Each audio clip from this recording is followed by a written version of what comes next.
Peringatan, materi yang didengarkan mengandung hal yang sensitif. Bila Anda berusia 18 tahun ke bawah, mohon minta panduan dari orang tua. Terima kasih.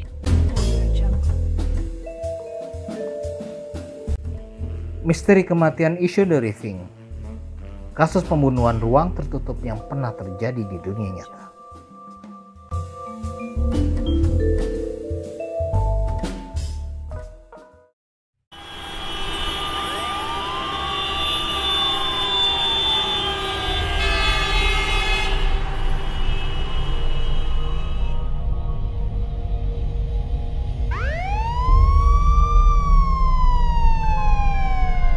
New York City, 1929. Beberapa bulan sebelum era depresi hebat muncul.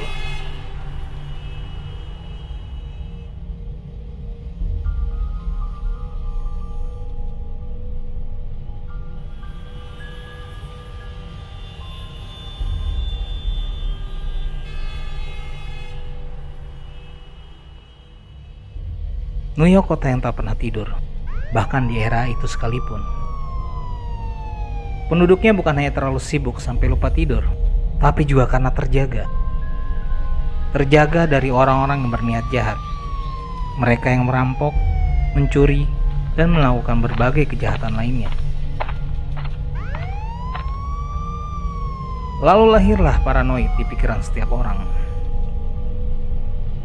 Termasuk salah satunya Issue the Raving, seorang pengusaha pemilik binatu keturunan Afrika Amerika yang tinggal di Fifth Avenue, New York. Saking paranoidnya, ia mengganti semua kunci di tempat usahanya, sekaligus tempat tinggalnya di salah satu flat di apartemen tersebut. Bahkan ia memberi palang pada jendela dengan kayu dan memakunya dari dalam. Saking ketakutannya. Sampai akhirnya suatu malam, 9 Maret 1929, sekitar setengah 11 malam, para tetangga mendengar suara-suara aneh dari dalam apartemen milik Issue the Raving. Suara seperti orang berargumen atau berkelahi. Mendengar suara itu, para tetangga pun memanggil polisi. Saat polisi datang, mereka tidak bisa masuk ke dalam karena pintunya terkunci. Bahkan mereka tidak bisa mendobraknya. Kebetulan adalah jendela di atas pintu apartemen Ving yang berukuran kecil dan kemungkinan hanya bisa dilalui oleh anak kecil. Saat mengintip, mereka melihat sosok Issue the Raving terbaring di tengah ruangan. Melihat hal itu, polisi pun meminta bantuan seorang anak tetangga yang tubuhnya bisa masuk ke dalam apartemen Ving tersebut untuk membuka pintu dari dalam. Begitu kunci dibuka oleh sang anak, para polisi pun langsung memeriksa kondisi Ving yang ternyata sudah tewas. Saat diperiksa, Ving memiliki beberapa luka tembakan di tubuhnya. 2 di dada dan 1 di tangan. Ahli forensik pun menemukan bubuk mesiu di tangan korban, yang menunjukkan Ving ditembak dari jarak sangat dekat. Sementara ada 2 luka bakar di bekas peluru yang bersarang di dadanya. Hal itu membuktikan ia tewas karena moncong pistol ditempelkan di dada sehingga luka bakar itu muncul. Sementara itu polisi menggeledah seluruh isi ruangan, tapi mereka tidak menemukan pistolnya. Saat mereka menanyai para saksi, beberapa tetangga mengatakan kalau mereka tidak mendengar ada letusan senjata api dari apartemen Ving. Yang mereka dengar hanya suara orang adu mulut seolah berkelahi. Polisi juga memeriksa barang berharga korban. Ternyata semua barang berharga termasuk uang di kasirnya masih utuh dan lengkap. Kasus ini membuat para polisi bingung. Apakah Issue the Raving bunuh diri atau dibunuh? Bila ia bunuh diri, kemana pistol yang ia gunakan? Dan bila ia dibunuh, bagaimana cara pembunuh keluar dari ruangan tersebut? Sampai saat ini, kasus Issue the Raving masih sangat misterius. Belum ada yang bisa menjawabnya. Nah, apakah Anda punya teori atas kematian Isidore Fink?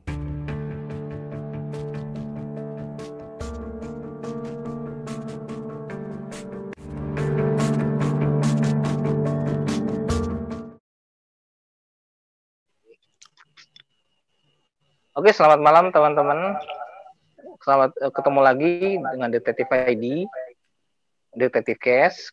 Kebetulan hari ini kita akan membahas tadi sebuah kasus atau misteri pembunuhan ruang tertutup nyata atau misteri pembunuhan yang pernah terjadi di dunia nyata. Yang kini kita akan bahas ulang. Sebenarnya ini kasusnya udah tahun 1929 ya. Jadi udah cukup lama. Tapi ya nggak ada salahnya kita analisa gitu. Kita bukannya mau so tahu tapi cuma pengen ini aja ya ibaratnya ngelatih pikiran aja. Maksudnya kita bisa analisis kasusnya, apakah ini benar-benar dia dibunuh atau pembunuhan atau bunuh diri gitu. Nah kita kan nggak tahu. Nah kebetulan saya sekarang ini ditemani ya Mas Glenn Linjuas. Benar ya namanya Glenn Linjuas ya? Lincewas aja bang. Glenn Linjuas, gue panggil Glenn aja ya biar nggak salah gitu ya.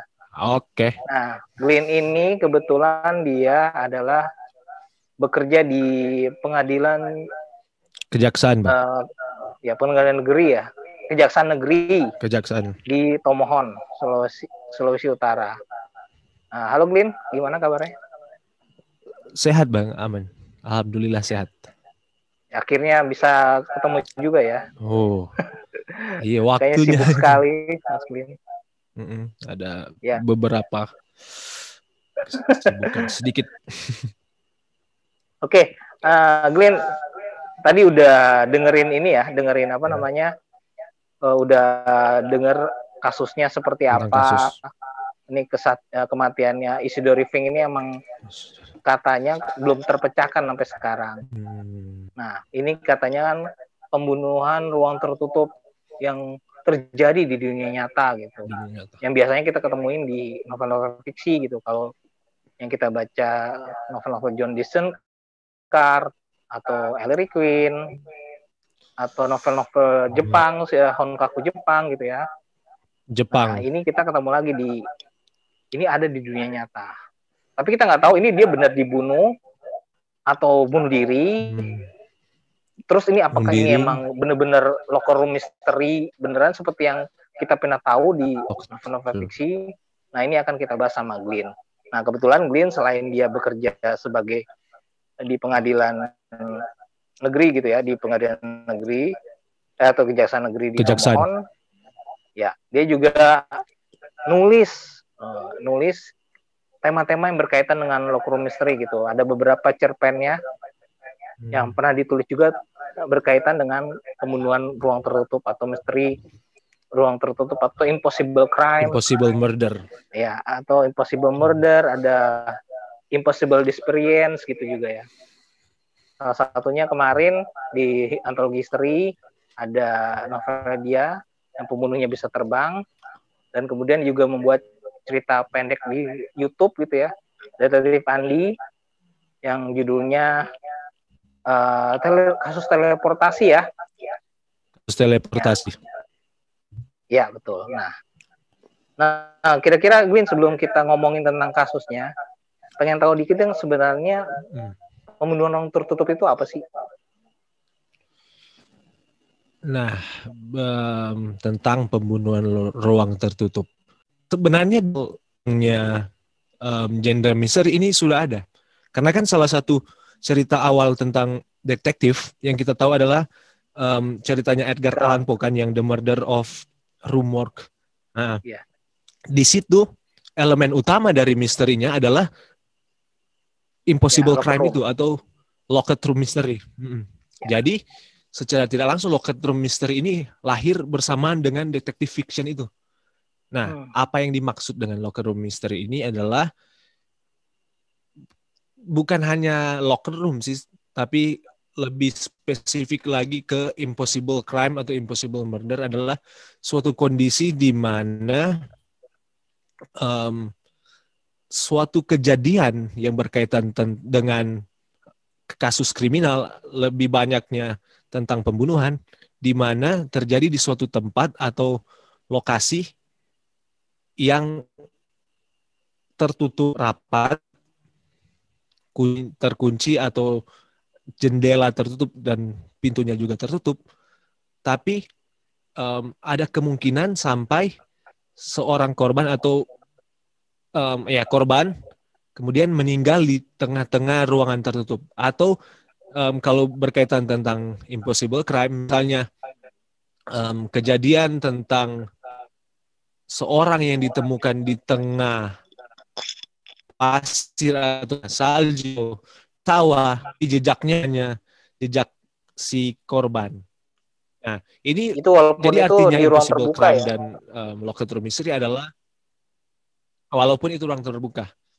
Jadi yang jadi inti dari locked room sama impossible crime bukan ruang yang tertutup saja, tapi ketidakmungkinan kalau kita lihat sepintas seperti, wah ini tidak masuk akal. Ini tidak mungkin terjadi, tapi terjadi.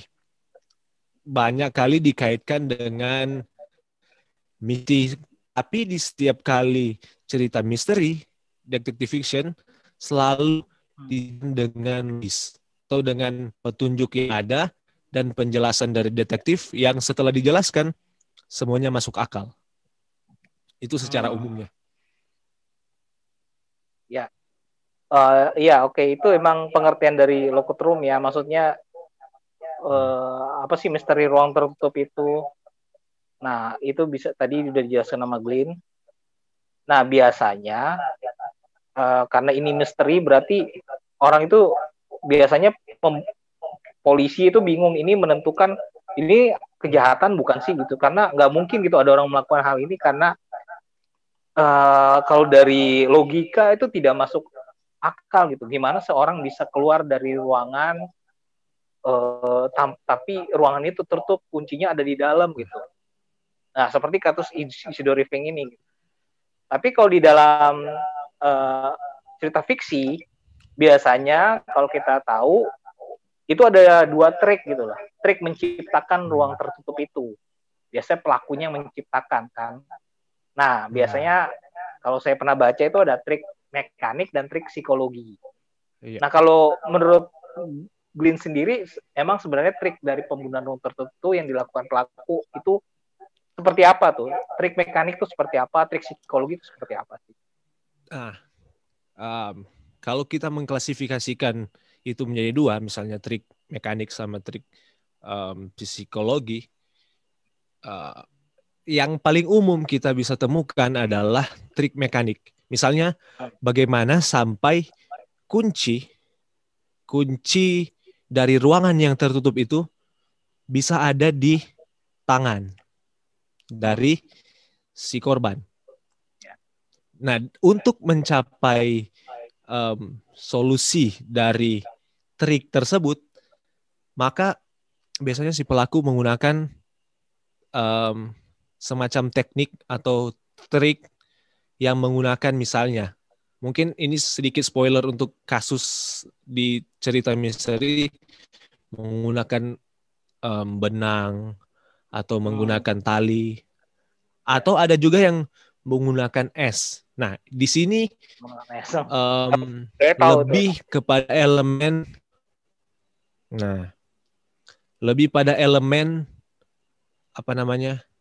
benda atau objek yang digunakan sampai tersebut bisa terjadi. Kurang lebih itu seperti semacam trik sulap yang dilakukan oleh pesulap yang profesional untuk menipu persepsi dari pembaca. Nah, untuk yang berkaitan dengan psikologi itu kadang dimainkan itu adalah asumsi dari pembaca. Misalnya, mungkin spoiler lagi, misalnya, oh dia mati dalam ruangan itu, dalam ruangan yang tertutup itu. Dengan memainkan persepsi bahwa si korban itu telah meninggal, penulis bisa menggunakan trik semacam misalnya sebenarnya si korban itu belum meninggal saat mereka masuk. Nah, orang pertama masuk kemudian mengeksekusi atau dalam tanda kutip membunuh si korban saat mereka masuk pertama. Nah, dengan itu dia tidak menggunakan trik mekanik atau tidak menggunakan trik benang, tidak menggunakan trik tertentu untuk menghilangkan kunci, tapi dia menggunakan trik psikologi tentang anggapan orang bahwa oh dia sudah meninggal saat kita temukan. Padahal itu adalah bagian dari trik kemustahilan itu. Mungkin itu bisa membagi antara mekanis sama psikologi itu. Tapi orang-orang kalau yang tahu biasanya kebanyakan ke trik mekanik ya. Kalau kita baca Conan, atau baca-baca novel-novel kayak Shoji Shimada gitu kan, itu trik mekanik kan. Tapi ada juga yang trik psikologi gitu. Kayak di cerita Conan juga ada yang triknya trik psikologi gitu. Contohnya yang tadi Glenn contohin ya, yang tentang tadinya kira-kira dikira udah mati korbannya, tahu-taunya belum. Nah, dieksekusinya saat ada dalam ruangan gitu ya. Nah, ya itu contohnya trik psikologi ya. Mungkin kalau buat teman-teman yang dengerin ini banyak yang pengen tahu apa trik mekanik psikologi, ya itu tadi contohnya. Nah, kembali lagi ke kasusnya nih Glenn, Isidore Fink. Ini tahun 1929. Tentunya mungkin forensik atau mungkin kepolisian tuh belum itunya belum seperti sekarang gitu ya teknologinya. Nah, kalau didengarkan, kita lihat bahwa si Isidore Fink ini, dia tuh orangnya paranoid, sehingga dia terpaksa takut ada perampokan di apartemennya, dia tuh harus memaku jendela dari dalam gitu. Dari dalam. Terus kunci-kuncinya diganti semua yang baru gitu. Nah, ketika dia meninggal ya polisi akhirnya ngaget loh, ini gimana cara keluarnya gitu. Sementara jalan satu-satunya kecil itu cuma ventilasi yang ukurannya itu khusus untuk anak kecil gitu. Nah, Glenn pernah ngomong waktu itu di grup ya, kalau nggak salah ini nggak murni ruang tertutup. Nah, bisa jelasin nggak Glenn? Maksudnya apa itu? Karena kalau secara simpelnya ruangan tertutup itu kita memang tidak punya celah untuk bisa masuk. Sedangkan di kasus ini itu ada jendela yang bisa masuk, orang bisa masuk. Jadi ini tidak pure betul-betul ruangan yang tertutup. Oh, karena ada ruangan itu, karena itu tadi ada celah itu yang agak cukup gede itu anak kecil. Tapi kan itu ibaratnya berarti pelakunya anak kecil atau orang berukuran kecil gitu. Karena orang dewasa yang memegang pistol, bawa pistol tuh nggak mungkin melakukan itu. Nah, ini gimana Glenn kalau menurut Glenn? Nah, kalau aku sih pas mendengarkan di TikToknya Bang Fadli kan, ada beberapa sih yang awalnya muncul jadi semacam hipotesa lah. Salah satu kemungkinan yang bisa terjadi mengenai kasus ini adalah misalnya si korban itu kan ada yang dengar, tetangga mendengar korban cekcok sama orang lain. Iya gitu. Kan sekitar jam 10:30 lebih kan. Berargumen. Ada kemungkinan korban itu saat berargumen di luar apartemennya, kan mereka bercekcok, kemudian dia ditembak. Pertama dia tangkis dengan tangan kanan kan, karena ada petunjuk juga ada misiu di tangan kanannya kan. Berarti mungkin dia menangkis. Ya. Terus dia masuk ke dalam apartemennya dan mengunci apartemen itu sehingga apartemen itu terlihat seperti tertutup dari dalam.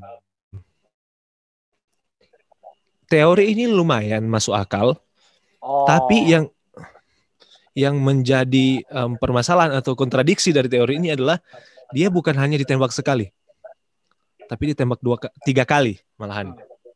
Pertama di tangan, kedua di dada. Nah, normalnya di dadanya itu ada luka bakar ya. Luka bakar berarti close range. Iya, ditembak langsung ditaruh di sini. Nah, iya. Berarti normalnya kalau orang misalnya kita cekcokan depan pintu, terus kita mau lari ke dalam ke dalam ruangan, sebenarnya yang kena tembak bukan dada tapi punggung, karena kan kita balik untuk masuk ke dalam. Iya. Belum lagi kalau misalnya yang orang membuat orang tuh polisi tuh bingung itu meriksa TKP gitu. Jadi karena kan bingung kalau seandainya emang dia dibunuh gitu kan. Udah penjelasannya luka di tangannya apa, terus sebagai oke lah kalau ditembak itu dari jarak dekat gitu. Tapi kalau untuk seorang itu mungkin nggak mungkin lah, maksudnya dalam keadaan dekat gitu tuh sampai ada luka bakar tuh kan berarti benar-benar fatal. Benar-benar ditaruh di inian di dadanya gitu kan. Nah, itu kan kalau nggak mungkin gitu, masalahnya pastilah dia akan ngelak gitu atau gimana gitu. Iya. Nah, udah gitu ini kenapa juga terjadi pembunuhan gitu? Maksudnya ada apa, masalah apa? Oke lah, paling yang bisa diasuhin masalah dendam atau masalah ya cekcokan. Karena nggak mungkin ini tentang perampokan karena semua barang-barangnya utuh, barang berharganya utuh. Jadi kalau dilihat itu ruang itu juga ada ruang binato, ada uang di kasir gitu. Nah, uang di kasirnya itu utuh gitu. Nah, makanya ya itulah yang membuat ini kalau seandainya dia bunuh juga gimana keluarnya juga gitu. Ya kan? Nah, ini ada teori nih, Glyn. Beberapa orang yang bilang mungkin pakai kunci serep. Tapi kunci serepnya juga gimana cara makainya kalau pakai kunci serep, sedangkan menurut kesaksian kalau ada kunci di dalam ya ada ditempel di pintu gitu, ditempel di pintu. Nah, kalau logikanya kalau orang mau kunci dari luar, itu ketemu kan, nggak mungkin bisa kekunci karena harus ada dilepas dulu salah satunya. Nah, setelah ini kita bakal bahas kejanggalan dari kasus ini. Nah, pertama, contohnya apa? Pertama itu kan kejadiannya kan jam 10 malam kan ya. Setengah 11 malam ya. Mereka mendengar jam setengah 11 malam ya. Mereka mendengar ada orang bercekcok. Terus nggak ada cekcok lagi. Jadi mereka berasumsi ada sesuatu yang terjadi di dalam ruangan tersebut. Kemudian mereka memanggil polisi, kan? Beberapa menit kemudian polisi langsung datang. Termasuk sangat cepat untuk respon di jam segitu. Nah, yang menjadi sangat aneh, Bang, kalau kita lihat, kan misalnya ke TKP, kan kita belum tahu apa-apa tentang yang ada di dalam TKP, kan? Ya. Hal yang paling pertama yang harus dipastikan oleh polisi atau orang yang ada di TKP, memastikan keadaan orang di dalam itu selamat atau tidak, kan? Tapi yang dilakukan oleh orang-orang di situ, mereka tidak mendobrak pintu. Itu kan paling wajar. Wah, kayaknya ada sesuatu di dalam. Kita harus dobrak nih. Atau kita hancurkan gagang pintunya. Tapi tidak. Mereka memilih solusi yang sangat rumit. Sangat rumit, yaitu apa? Dengan memanggil anak kecil untuk naik ke atas. Padahal tapi itu jam 11.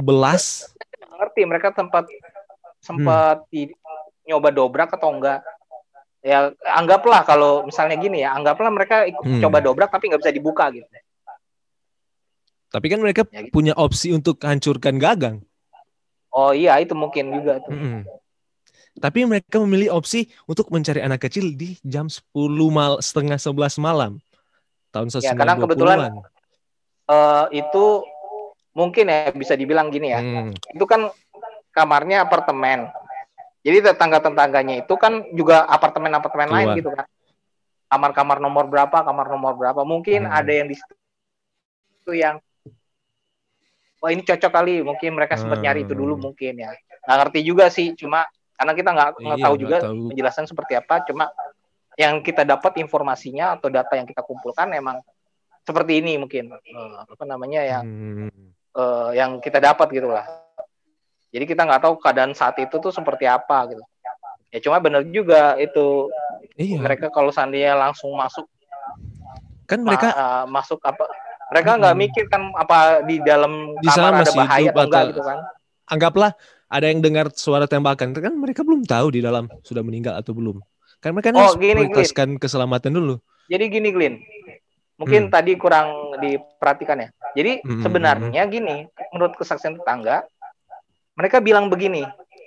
Mereka nggak dengar suara orang berantem, tapi mereka nggak dengar suara tembakan. Nah, itu tuh yang juga bingung gitu. Kok nggak ada suara tembakan gitu? Kalau kesaksiannya. Itu yang membuat, aduh ini gimana? Nah, itu.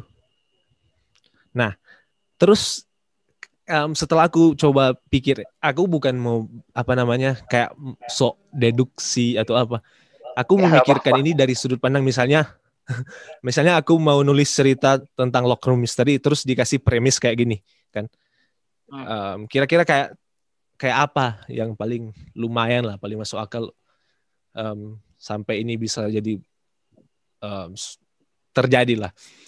Setelah yang janggal tadi yaitu mereka tidak memprioritaskan untuk menghancurkan pintu, karena kan di sana udah mulai banyak kan. Misalnya ada beberapa orang kan didobrak sekaligus oleh beberapa orang bisa. Ya, oke. Tapi mereka memilih untuk mengangkat anak kecil naik ke atas dan membuka pintu. Ya. Ditambah lagi, kenapa harus anak kecil yang masuk ke dalam? Karena bahkan mereka kan belum tahu kalau di dalam itu sementara terjadi apa. Mungkin saja kan di dalam sementara baku pukul kah, atau sementara ada senjata, atau mereka tega membiarkan anak kecil masuk ke dalam untuk melihat kejadian semacam itu. Mayat kan. Padahal ada opsi yang lebih mudah, lebih efisien dibanding mencari anak. Kemudian ini menjadi semacam pertanyaan, kenapa harus anak? Kenapa harus naik ke atas dan turun kembali? Ini untuk apa, Bang? Untuk memastikan kalau kuncinya masih ada dalam. Kalau mereka mendobrak kan, atau menghancurkan gagang, maka ilusi tentang kuncinya yang masih ada di dalam itu akan hilang. Jadi mereka harus pastikan kalau kunci itu betul-betul masih tertancap di dalam. Ya. Itu ada teori juga tuh, Glin, yang ngomong itu mungkin konspirasi. Ada juga yang bilang begini. Iya. Mungkin saja Isolde Irving bunuh diri. Kemudian anak itu pas masuk, dia yang ngambil pistolnya. Diumpetin sama dia. Nah, tapi itu aneh gitu. Anak kecil kok ngapain? Deketin mayat aja kan berdarah terus, gitu kan, tembak terus ngambil pistolnya. Iya. Agak aneh gitu kalau ada yang bilang begitu. Tapi ada juga bilang ini kemungkinan susah juga, Bang, seluruh tetangga gitu. Bahkan sekaligus susah juga untuk apa? Juga mungkin. Susah juga untuk bunuh diri dengan 3 tembakan, Bang. Iya, apalagi ada 2 tembakan di dada kan itu langsung meninggal gitu kan. Nggak ada daya lagi kan setelah ditembak. Iya. Agak aneh gitu. Ngapain juga tembak tangannya gitu. Tapi, Bang, selain untuk kan mereka kalau ngelihat di lubang kunci kan, gelap, nggak bisa lihat apa-apa. Berarti kuncinya masih ada di dalam kan. Dengan itu saja sebenarnya sudah bisa memberikan asumsi bahwa memang kuncinya masih ada di dalam situ kan. Bukan dibawa oleh siapapun. Atau bukan dibawa, kan ada teori juga mungkin, kuncinya sih tidak ada di gagang, tapi dibawa anak saat masuk ke dalam, lewat di atas, terus anaknya yang menaruh kunci di dalam gagang. Langsung buka. Ya. Ada juga yang bilang gini, mungkin mereka tuh mengetahui kondisi kan, kalau tadi di video kan jelasin mereka ngintip kan dari ventilasi jendela yang katanya itu. Mereka bisa ngeliat tuh ada, kayaknya dia tergeletak di ruang di tengah ruangan gitu. Wah. Akhirnya mereka baru masukin anak kecil gitu kan. Nah, tapi ini yang membuat aneh gitu, maksudnya tadi benar kata Glin. Ngapain mereka bawa anak kecil gitu di kasus pembunuhan? Ngapain? Gitu. Kalaupun Bukan mereka tuan. udah lihat, wah ada mayat di sana, kita harus hancurin pintu ini aja, bukan masukin anak kecil kan, aneh kan ya? Iya, itu logika yang ini sih, yang Nah, paling pas gitu. Maksudnya hmm, agak aneh gitu. Maksudnya masukin anak kecil gitu.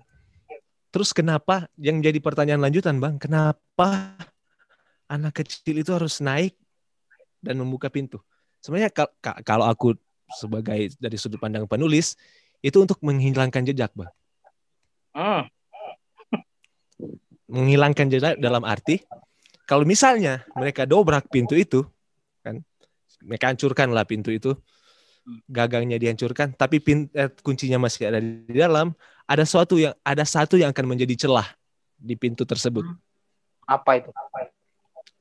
Jejak kaki di pintu. Misalnya kan, misalnya kita bayangkan kan kejadian seperti ini. Si pelaku kan setelah membunuh si korban kan sudah. Pelakunya keluar. Terus yang ada itu, anggaplah kita memainkan teori konspirasi anak ini terlibat. Ada anak atau orang yang tidak terlalu tinggi. Itu juga bisa berkaitan dengan itu. Kenapa jendela ditutup oleh si korban? Kenapa? Karena korban takut orang yang bisa naik. Dia kan lantai 2. Iya. Dia takut orang yang bisa naik ke lantai 2. Lebih lah, mungkin lebih dari bukan lantai 1 pokoknya. Berarti dia takut atas ancaman orang yang bisa naik ke jendela. Nah, kita berasumsi begini, misalnya setelah korban dibunuh sama pelakunya keluar kan, si anak ini atau si orang yang kecil ini, dia mengunci kan, dia kunci dari dalam, dia biarkan kuncinya digagang, terus dia naik ke atas. Saat dia naik ke atas itu ada jejak kakinya itu. Kalau mereka mendobrak langsung pintu, kan, tak, didobraklah pintu, terbuka. Kuncinya masih ada di situ, tapi celahnya itu. Kok di pintu bagian dalam ada jejak kaki? Ya. Kan? Nah, itu yang nggak ada penjelasan tentang itu jejak-jejak kaki atau apa namanya? Ya mungkin jejak orang atau yang itu di data kita nggak nemu itu benar ada jejaknya atau ada hal-hal yang apa ya memungkinkan tuh ada orang di dalam. Itu yang membuat trik psikologi masuk di sini, Bang. Karena kita udah tahu, kita kan mikir gini, oh ini sih bukan suatu yang signifikan karena memang kan si anak tadi naik di atas jendela, di atas ventilasi itu memang harus turun seperti itu kan. Iya. Padahal itu digunakan untuk menutupi jejak pas dia keluar dari ventilasi itu.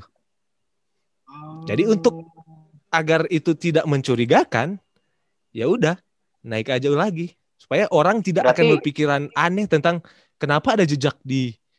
Nah, bahkan itu tidak masuk ke dalam laporan polisi karena saking tersembunyinya, saking saking psikologi orang-orang waktu itu berpikir, oh wajar lah karena ada orang yang lewat di situ naik. Jadi menurut Glenn ini ya ada unsur konspirasinya ya. Kalau dari sudut pandang menulis cerita yang lumayan sih kayaknya bagusnya gitu. Oh, terus oke lah. Setuju. Ya karena kita juga nggak bisa tahu ya. Nggak ada di zaman itu dan kita cuma berasumsi. Cuma hanya sedikit menganalisa tentang sebenarnya apa sih yang terjadi di kasus ini. Ya lumayan lah kita buat ngelatih otak ya gitu ya. Berpikir kritis gitu. Nah, itu mungkin yang supaya bisa dapat premis-premis cerita. Iya benar. Terus kalau misalnya kan bisa senjatanya dibiarkan di dalam ruangan kan, bukan jadi masalah. Supaya bisa diasumsikan sebagai bunuh diri kan, lebih gampang. Iya. Kenapa tidak? Itu kenapa tidak dibiarkan? Lebih masuk akal kalau seandainya dia ngebunuh orang. Senjatanya dibiarkan ya. Senjatanya dibiarkan, dia bisa ngapus sidik jarinya gitu ya. Nah itu juga yang membuat aneh juga ini. Kenapa dibawa gitu kalau pengen dia terlihat seperti bunuh diri gitu. Nah, itu yang Karena kita- mungkin senjata ini gampang dikenali. Oh, Misalnya dibiarkan kan, misalnya senjata ini Oke. gampang dikenal. gini ya, Kita itu ya, asumsikan karena itu lagi ini ada teori. catat. Mungkin senjata itu punya si polisi kan. Nah, Yang aneh kan respon si polisi ini kan terlalu cepat untuk ya. tiba-tiba, nak sampai polisi sudah ada. Karena dia memang sudah standby situ kayaknya. Dia ingin memastikan nggak pintunya tidak didobrak. Dia ingin memastikan harus anak yang naik ke atas. Dan dia ingin memastikan kalau kuncinya masih tetap ada di pintu. Kayaknya Oke. the usual suspect-nya sih harusnya itu. Oke. Kalau seandainya nih Glyn, itu pembunuhan mekanik ruang tertutup dengan menggunakan trik mekanik, apa yang dilakukan biar kuncinya bisa di situ atau gimana? Tapi ini mungkin nggak trik mekanik, atau ini lebih ke trik psikologi? Kalau aku sih lebih ke trik psikologi. Oh. Kalau trik mekanik sih boleh. Kalau dari aku sih ini lebih cocok ke trik psikologi. Oh. Tapi untuk membuat ini jadi trik mekanik sih bisa juga. Karena celahnya cukup besar. Ventilasi sebesar itu bisa dipergunakan untuk melakukan beberapa trik mekanik, misalnya pakai tali atau pakai benang atau ice picking untuk menaruh kunci ke situ. Oh, oke. Tapi ini lebih cocok ke trik psikologi ya? Iya, untuk menghapus jejak di pintu. Oke. Nah, kita sebenarnya kalau dilanjutin bisa panjang banget ini pembahasannya, karena nanti bisa merembet ke kasus-kasus yang yang lain. Nah, tapi kalau disimpulin tadi dari cerita Glyn, bahwa ini kemungkinan pertama ya banyak hal yang juga yang perlu diperhatikan dari kasus ini. Pertama tentang alasan polisi, kenapa dia harus janggalan kecil gitu kan untuk masuk ke dalam, dan yang kemudian ada muncul teori tentang konspirasi di sini. Kemungkinan ya kalau nggak polisinya ya tetangga-tetangganya sedang ya konspirasi untuk ya membunuh si Isidore Ping ini. Karena untuk opsi bunuh diri kayaknya tidak mungkin gitu. Karena ya bagaimana dia bisa membunuh dengan ada tembakan di dada gitu, dan kemana juga pistolnya gitu kan. Itu kalau dari obrolan kita. Cuma karena ini terjadi 1929 dan kita tidak ada di lokasi dan polisi tidak mengeluarkan banyak data tentang hal itu, ya anggap aja ini analisanya bukan analisa yang wah atau gimana atau kita pakar dalam melakukan analisa ini, tapi ini adalah salah satu mungkin analisis kita secara pribadi ya memandang kasus ini. Nah, itu tadi pendapat Glyn, pendapat saya. Mungkin teman-teman yang udah dengerin ini mungkin punya teori sendiri tentang kasus ini. Kalau udah dengerin tadi. Ya, mungkin kalau kalian bisa